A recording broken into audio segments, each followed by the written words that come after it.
Projekat Zajedno ka srednjoj školi sprovodi Centar za obrazovne politike od 2017. godine uz podršku Dečje fondacije Pestaloci i u partnerstvu sa Ministarstvom prosvete sa osnovnim ciljem da poveća broj učenika iz osetljivih grupa koji uspešno završavaju osnovnu školu i nastavljaju školovanje. Kroz 3 faze projekat je osnažio zaposlene u školama da učenicima pruže individualizovanu podršku i doprineo povećanju prelaska iz osnovne u srednju školu. Vremenom su projektne aktivnosti proširene, unapređivanje kvalitet nastave u osnovnim školama, jačani su kapaciteti srednjih škola za pružanje podrške učenicima i uključeni su akteri iz lokalnih zajednica koji su osnaženi za prepoznavanje potreba učenika iz osetljivih grupa. Sa početnih 10 osnovnih škola, danas u projektu učestvuje 25 osnovnih i srednjih škola, kao i brojni akteri iz 10 gradova i opština širom Srbije.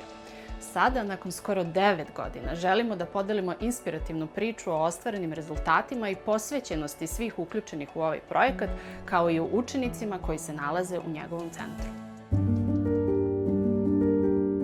Zovem se Verica, završavam 4. godinu tehničke škole. Odrasla sam u hraniteljskoj porodici, promenila sam osnovnu školu u Mozgovu, prešla sam u Žitkovac. Na početku je bilo teško dok nisam srela Natašu i Mladena, koji su mi kroz svoje radionice pomogli. Osnažila sam sebe. Posle toga u osnovnoj školi sam odlučila da pomognem i drugoj deci. Kada sam završila osnovnu školu, u 1. i 2. godinu srednje škole je isto tako bilo teško jer nisam umela da se snađem. Isto su mi pomogli i tu da se osnažim i tako sam došla na ideju da upišem pedagošku školu gde bi pomagala isto i drugoj deci. Prelazak iz osnovne u srednju školu je značajan i težak period za svaku mladu osobu i porodicu, jer donosi mnogo promena i zahteva.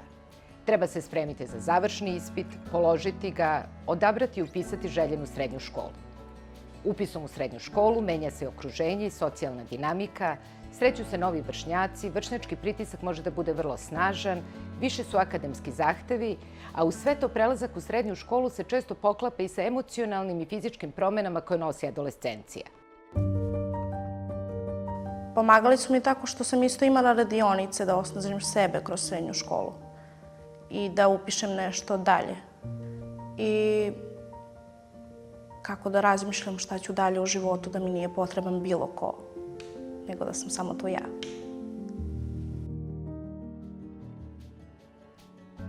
Za decu iz osetljivih grupa, ovi izazovi su dodatno uvećani i mogu da dovedu do neželjenog prekida ili kraja obrazovanja. Situacija je još izazovnija ako znamo da u Srbiji srednja škola još uvek nije obavezna i da učenici nemaju ni sistemskih mera podrške koje smo mi u Centru za obrazovne politike prepoznali kao ključne i koje preporučujemo kao obavezne. Kada budem završila 4. godinu, planiram da upišem pedagošku školu u Aleksincu za vaspitača.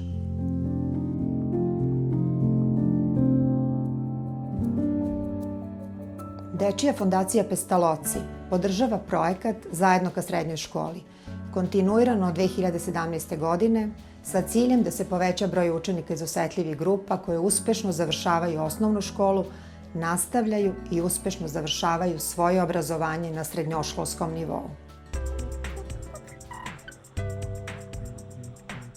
Pa ja sam završila osnovnu školu u Aleksincu, vožd Karađorđe, i posle toga sam upisala srednju školu u Nišu, škola mode i lepote za ženskog frizera.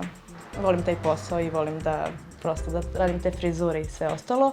Nastavnici u srednjoj školi su mi pomogli time što su mi dali vetar u leđa, sve što mi nije bilo jasno. Oni su bili tu da mi pomognu i da mi objasne. Imali su razumevanje. Sada radim u salonu i mogu sebe da izdržavam. Tokom 9 godina projekat se razvijao i prilagođavao potrebama učenika kroz kreiranje raznovrsnih projektnih aktivnosti. Problemi sa kojima se suočavaju učenici iz osetljivih grupa u nastavku školovanja zahtevaju visoku svest i kompetencije školskog kolektiva. Zahtevaju timski odgovor škole u saradnji sa različitim akterima. Zahtevaju da se prepoznaju i preveniraju barijere sa kojima se učenici iz osetljivih grupa susreću, a koje su često nevidljive za sve ostale. Ja sam Sanja Abdić, samohrani roditelj sam, školujem 3 deteta, 1. razred, 6. razred i 8. razred, najstariji dečak koji mi pohađa. Tako da pomoću Ksenije, našeg psihologa, koji je dosta učinila, ne samo za moje dete, za sve našu romsku decu, koja ih posticala da idu dalje, da ne odustanu i da pohađaju ono što vole i da idu dalje, da postane svoj čovek i svoje ljudi. Ja se zovem Mehmet Avdić, idem u školu Radoje Domanović, 8. sam razred. Želeo bih da upišem saobraćajnu tehničku školu i posle toga kad završim da budem vozač. Dosta nas nije obrazovano kako treba, da naša deca znaju da imaju budućnost, da imaju svoj posao i da postanu svoji ljudi. To je najbitnije. Glavni uzrok je siromaštvo i škola samostalno ne može da reši taj problem, ali može da ga prepozna i da pokuša da ublaži posledice društveno-ekonomskog stanja u saradnji sa lokalnom zajednicom. Projekat je nastao iz uverenja da svakom detetu pripada da ima pristup kvalitetnom obrazovanju, da upiše i završi srednju školu i u tom smislu svaka promena koja podržava taj cilj utiče na kreiranje pravednijeg društva i obezbeđivanje jednakih šansi za svako dete. Projekat je iznedrio niz preporuka za sistem obrazovanja i vaspitanja, podstakao i jedinice lokalne samouprave da još više vode računa o deci iz osetljivih grupa, osnažio zaposlene u školama, pomogao velikom broju đaka da uspešno završi osnovnu i upiše srednju školu, što je značajan doprinos celokupnom društvu i lokalnim sredinama u kojima se škole nalaze. Ovo je priča o partnerstvu, o posvećenosti, o izgradnji mostova za one najranjivije, osiguravajući da se njihovo obrazovno putovanje uspešno završi.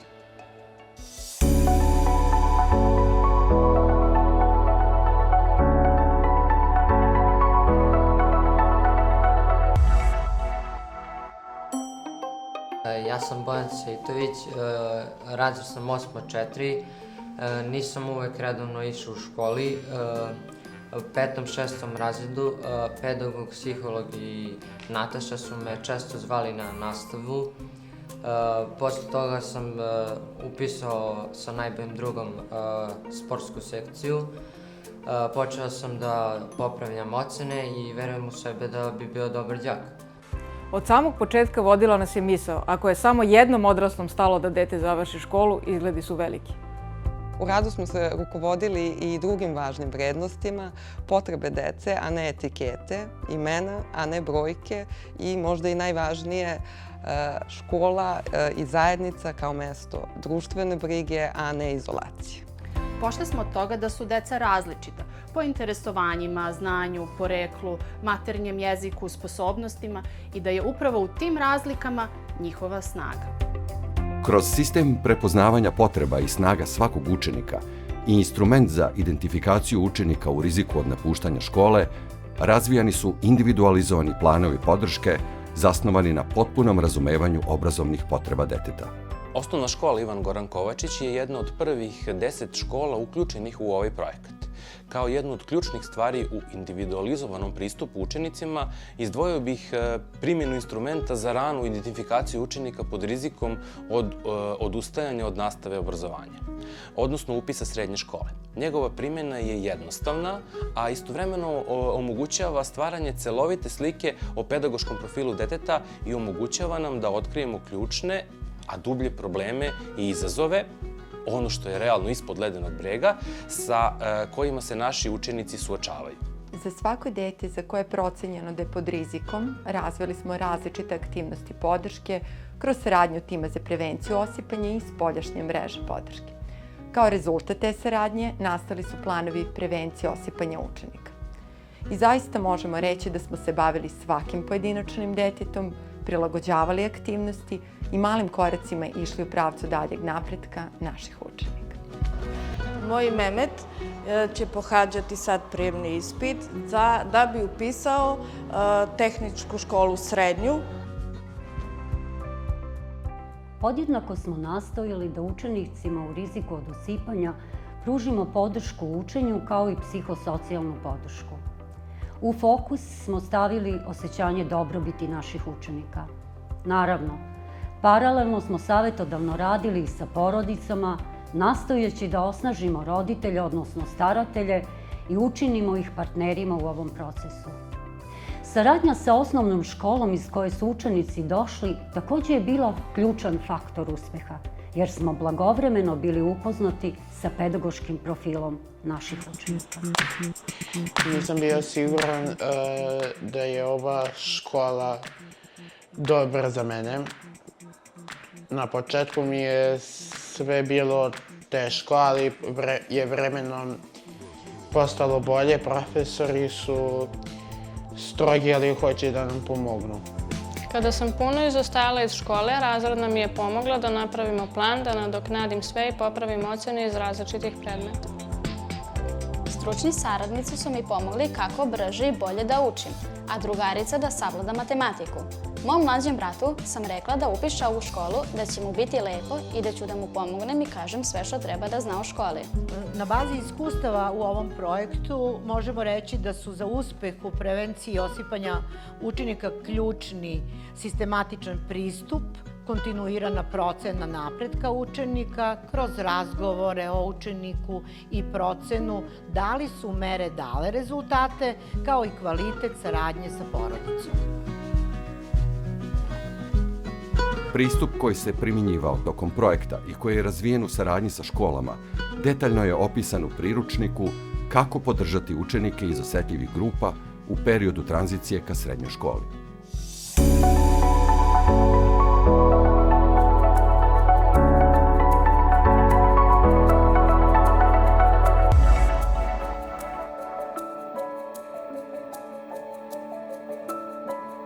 Aktivnosti koje se ostvaruju na nivou cele škole postavljaju temelj za zdravu i podržavajuću školsku kulturu. Te aktivnosti su posebno značajne jer od njih korist imaju i oni koji primaju podršku i oni koji je pružaju, naročito u slučaju vršnjačkog učenja. U našoj školi vršnjačku podršku pružaju učenici od 5. do 8. razreda koji rade sa mlađim učenicima. Na časovima uvek prisustvuju pedagoški asistent, nastavnik i učitelj koji daje smernice na tom času. Mlađi učenici, odnosno edukatori mladi, pružaju pomoć i podršku deci i pronalaze najbrži i najlakši način da objasne temu koju obrađuju. Zovem se Sofija, učenica sam 5. razreda i kao vršnjačka edukatorka najviše se fokusiram da našim vršnjacima objasnim lekcije koje im nisu jasne, pomažemo im oko domaćih i pismenih zadataka, bodrimo jedni i drugi da budemo uspešni u školi.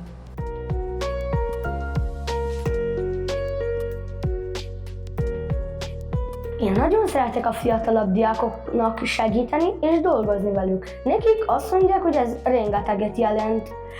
Azt mondják, könnyebb nekik, ha én magyarázom el, mint a tanárnő. Azt mondják, jobban megértik a tananyagot. Közben én is ismétlek. Jó érzés másoknak segíteni. Vršnjačka podrška zauzima važno mesto među različitim oblicima pomoći koje škola pruža, a njeno jačanje obezbeđeno je i kroz snažno učešće učenika u radu školskog parlamenta. Kao stručni saradnik sa ponosom mogu da kažem da su naši učenici pokazali izuzetnu solidarnost i inicijativu. Kroz učenički parlament i razne učeničke timove organizovali smo brojne aktivnosti kojima su oni pružili podršku svojim vršnjacima, bilo da se radi o vršnjačkoj pomoći u učenju, organizovanju humanitarnih akcija ili podizanju svesti o važnim temama u školskom okruženju. Na primer, realizovali smo živu biblioteku, organizovali smo paraolimpijski dani govore nalik TEDx, a posebno smo ponosni na naš forum teatar. Ja sam član učeničkog parlamenta, tamo razgovaramo sve u vezi nas i to mi se dopada. Tranzicioni klub, opremljen zahvaljujući projektu, uspostavljen je kao jedinstven prostor u srednjim školama. U njemu se odvijaju vannastavne aktivnosti, radionice, individualni razgovori i druge aktivnosti kojima je potreban ovakav ambijent. Da! Izdvojila bih aktivnosti tranzicionog kluba. On je predstavljao inovativan oblik rada sa učenicima koji se pokazao vrlo korisnim za nas. U tranzicionom klubu organizovane su radionice za učenike na različite teme koje osnažuju razvoj ličnosti i razvijaju vrednosti kao što je, na primjer, rodna ravnopravnost. U tranzicionom klubu učenici su mogli da dobiju podršku za izradu domaćih zadataka ili da uče uz pomoć vršnjaka. Takođe, ukoliko neko od učenika nema računar kod kuće, nema internet ili nisu dovoljno digitalno vešti, u tranzicionom klubu su mogli da razvijaju ove svoje veštine. Takođe, tranzicioni klub je bio i mesto susreta i druženja sa drugim učenicima. Svim svojim drugovima bi preporučio tranzicionalni klub. Tranzicioni klub je mesto gde se družim sa svojim vršnjacima, imamo veliki broj zanimljivih aktivnosti i to mi je omiljeni deo škole. Prilagođene aktivnosti profesionalne orijentacije predstavljaju još jedan vid podrške. Učenici naše škole koji su iz siromašnih i romskih porodica gotovo da nemaju mogućnosti da sretnu neke osobe koje se bave određenim zanimanjima koji bi oni volili da se bave, a smatraju da su im nedostižna. Čak nemaju ni osobe u svojoj okolini kao primjere dobre prakse gde im je škola omogućila dobro zaposlenje. Baš iz tog razloga mi smo na početku organizovali tu profesionalnu orijentaciju tako što smo vodili učenike u preduzeća, u firme, gde su po potrebi ono što su učenici želeli. Kada to nismo bili u mogućnosti, mi smo te predavače dovodili u školu, tu su nam pomagali roditelji koji su se bavili određenim zanimanjima, a ono što sada praktikujemo, što nam je omogućio projekat gde naše bivše učenike koji su prošli kroz projekat bili podržani, a upisali su srednju školu, čak i neku višu školu, sad su oni primjeri dobre prakse u vidu te vršnjačke podrške i motivišu naše učenike da nastave školovanje. Nisam imala dobre ocene i nisam znala koju školu da upišem. Nastavnica je razgovarala sa mnom, rekla mi je koji sve smerovi postoje. Dolazili su đaci iz srednjih škola da nam pričaju o svom iskustvu. Sve mi je to pomoglo da napravim pravi izbor. Išla sam na dopunsku, a pomagali su mi i drugovi da se pripremim za završni ispit. Pre toga sam razgovarala sa svojim razrednim šta bih mogla da upišem, koje bi zanimanje bila dobra za mene. Meni je najvažnije da posle škole mogu da se zaposlim. U osnovnoj školi sam se dvumio između smerova, ali sam se konsultovao sa drugarima i razrednom i odlučio da postanem frizer i najbitnije mi je da nakon škole nađem posao. Organizovani susreti osnovaca i srednjoškolaca, obilazak škola i predstavljanje obrazovnih profila koje nude srednje škole pokazali su odlične rezultate i postali redovni segment obrazovne prakse. U našoj školi se realizuju niz aktivnosti u oblasti profesionalne orijentacije. Jedna od tih aktivnosti je sajam obrazovanja. U početku je bio zamišljen kao aktivnost za učenike naše škole, gde su se predstavljale škole iz naše opštine. S obzirom na interesovanje, proširili smo tako da sada dolaze škole iz okoline, iz Niša, Leskovca, Jagodine i mogu da mu prisustvuju učenici svih završnih razreda osnovnih škola. Druga aktivnost su radionice za učenike 8. razreda koje vode učenici srednjih škola i one su se pokazale vrlo interesantne za učenike s obzirom na tu bliskost u godinama i vrlo su motivisani za rad i saradnju i realizaciju istih. I treća aktivnost su posete malim preduzećima, radnjama, privrednicima gde se učenici na licu mesta upoznaju sa procesom proizvodnje.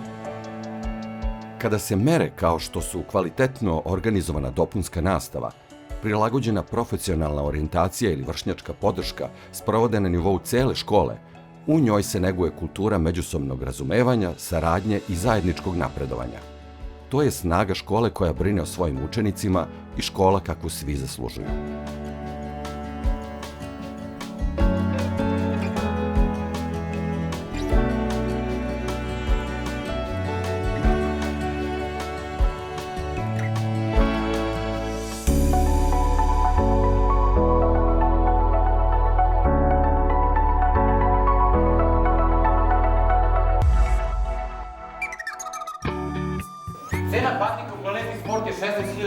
Kada je nastava kvalitetna, škola postaje više od mesta učenja. Postaje prostor gde se deca osjećaju prihvaćeno i motivisano da napreduju. Kvalitetna nastava ne podrazumeva samo dobre metode, već i pažnju, razumevanje i podršku. Upravo ona pravi razliku, jer kada učenici osete da ih škola vidi, čuje i podstiče, oni ostaju, rastu i veruju u sebe. Tokom projekta veliki broj nastavnika je prošao obuke kojima su osnažene njihove kompetencije za sprovođenje kvalitetne nastave. Pored obuka koje su nastavnici pohađali, projekat je obezbedio i mentorsku podršku koja je usmerena isključivo na segment kvaliteta nastave. Kroz redovnu komunikaciju mentora sa nastavnicima o primjeni naučenog na obukama, posmatranje časova i analizu, nastojali smo da utičemo na poboljšanje kvaliteta nastave u projektnim školama. Individualizacija i diferencijacija u nastavi su postupci kojima se svi aspekti nastave i učenja prilagođavaju potrebama, mogućnostima i interesovanjima učenika. Da bismo prilagodili nastavu učenicima, neophodno je da ih dobro poznajemo, ali da budemo fleksibilni i da izađemo iz zone komfora i primjenimo nove načine rada i dostupne resurse da budemo kreativni. Za nastavnike koji predaju opšte obrazovne predmete, na primjer u stručnoj školi, njima je jako bitno da malo bolje upoznaju učenike, a oni to ne mogu da rade ukoliko učenike samo viđaju u učionici u tih 45 minuta gde oni samo uče svoj predmet. Ali kad ih pozovemo na kreativnu radionicu i kad oni sednu sa nama zajedno i kada mi njima damo različite materijale da nešto od toga prave, onda mi potpuno vidimo drugu decu. Mi njih vidimo sa druge strane. Mi njih možemo da sagledamo kompletno kao ljude i onda smo mi sa njima mnogo bliski. I to je jednostavno meni najlepša stvar vezano za te kreativne radionice. Svi učenici biotehnološke škole su barem jednom u toku školske godine učestvovali na tim radionicama. Da bi učenje zaista imalo smisla, važno je da učenik bude aktivan učesnik u nastavi. Da ne sedi pasivno, već da učestvuje, bilo samostalno ili u grupi, u raznim zanimljivim situacijama koje mu pomažu da stvarno razume gradivo. To znači da ne uči napamet, već da razmišlja, procenjuje, poredi, istražuje, izvodi zaključke i koristi naučeno u praksi.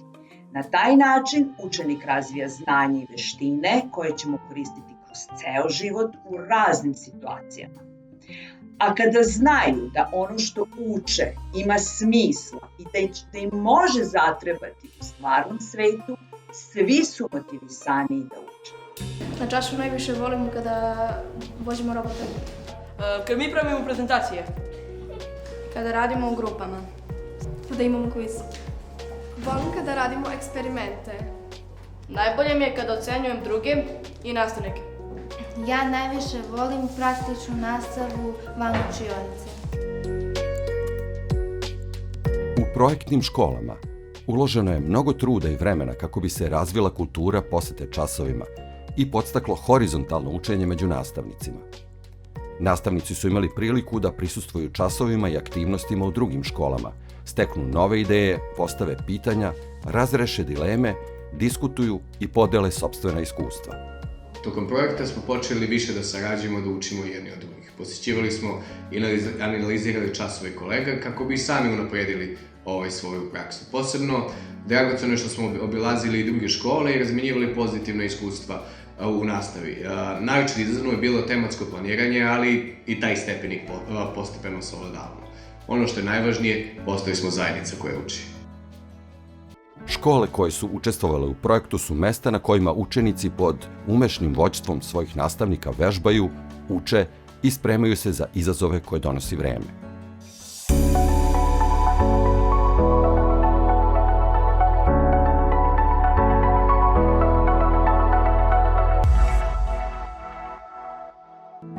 Pored 25 škola, u projekat je uključeno i 10 jedinica lokalne samouprave u kojima se škole nalaze. Fokus rada sa predstavnicima lokalne zajednice je bio na tome da uvide ne samo da je važno da svako dete stekne obrazovanje, već da jednu državu skupo košta ako deca ne završe školu. Kako bismo sprečili ovakve negativne ishode, radili smo i na uspostavljanju ili osnaživanju intersektorske saradnje na lokalnom nivou.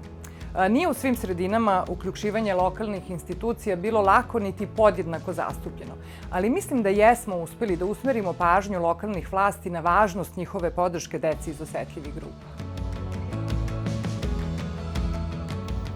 Tokom 2024. godine oformljeno je intersektorsko telo za inkluzivno obrazovanje za opštinu Aleksinac, koju čine predstavnici institucija na lokalnom nivou. Opština Aleksinac je među prvima formirala intersektorski tim. Glavni zadaci ovog tima su da na nivou opštine prati podatke i situaciju, pokrene sistem praćenja osipanja učenika iz obrazovnog sistema, pomaže u pružanju individualizovanih mera podrške, koordinira razmenu podataka između ustanova, dakle da objedinjeno i integrisano pristupi tome da svako dete ima kvalitetno obrazovanje i da svako dete završi bar srednju školu. Ja sam iz sveta obrazovanja, pa je meni malo lakše da se bavim ovim temama, ali i kolege iz drugih institucija i organizacija, ustanova nisu dovoljno upoznate sa problematikom. Zato bi bilo dobro da postoji akreditovana i standardizovana obuka za lokalne aktere koja bi se odnosila na to šta sve treba imati u vidu kada su u pitanju učenici iz osetljivih grupa.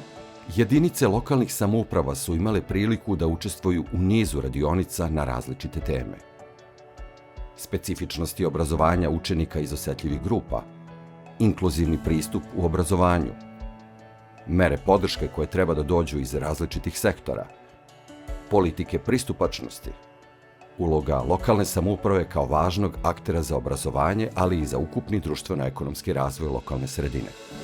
Dobro bi bilo da država interveniše upravo u ovakvim opštinama poput naše, koje nemaju dovoljno sredstava u svojim lokalnim budžetima i da pomogne formiranje intersektorskih timova. Mi jesmo formirali, ali pitanje je koliko možemo samostalno da napredujemo i da radimo bez neke dodatne podrške. Trudit ćemo se, ima puno toga što može da se uradi i bez novca, ali svakako zamislite da u svakoj opštini u Srbiji postoji jedno ovakvo telo koje se ozbiljno bavi inkluzivnim obrazovanjem i gde su svi akteri zajedno udruženi ka istom cilju.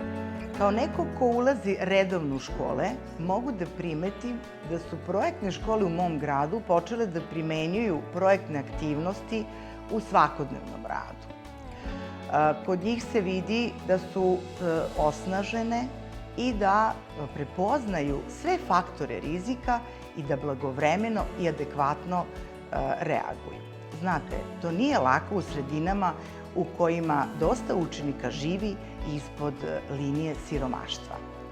Iz pozicije nekoga ko je pratio rad sa lokalnim samoupravama, smatram da su naročito bile korisne, horizontalne razmene, jer kolege iz lokalnih samouprava nemaju često prilike niti da se profesionalno usavršavaju na ove teme, a kamoli da razmenjuju probleme i rešenja sa kolegama iz različitih opština i gradova.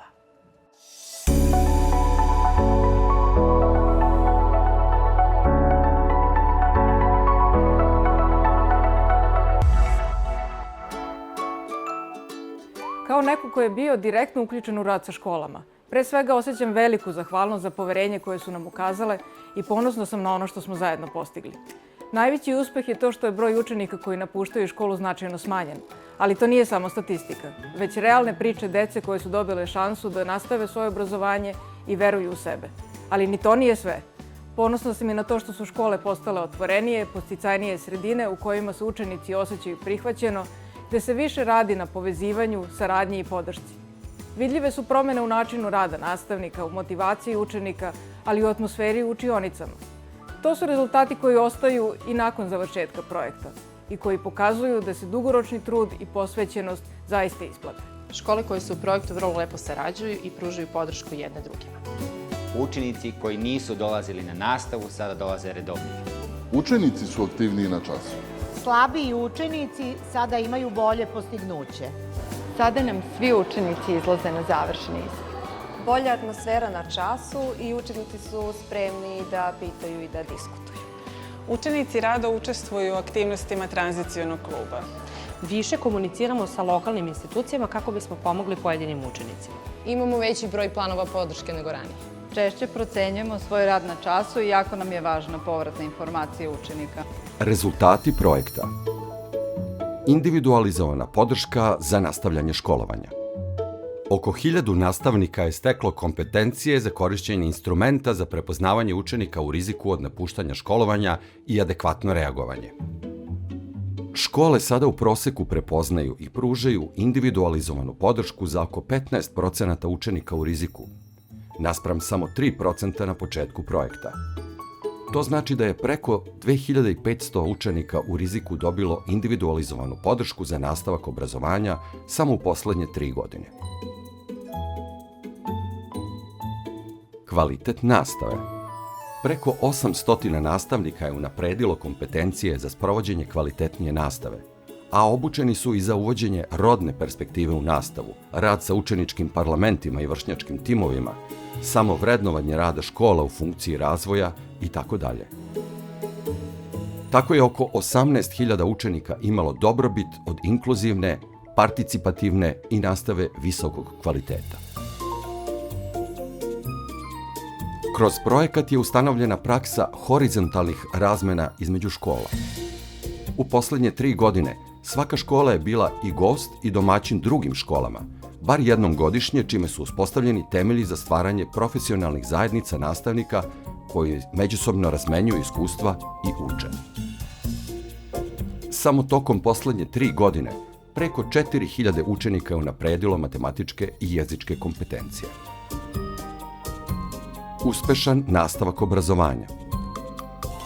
Škole koje su učestvovale u projektu od 2017. godine su ostvarile najveći napredak i u njima danas nema više učenika koji napuštaju osnovno obrazovanje.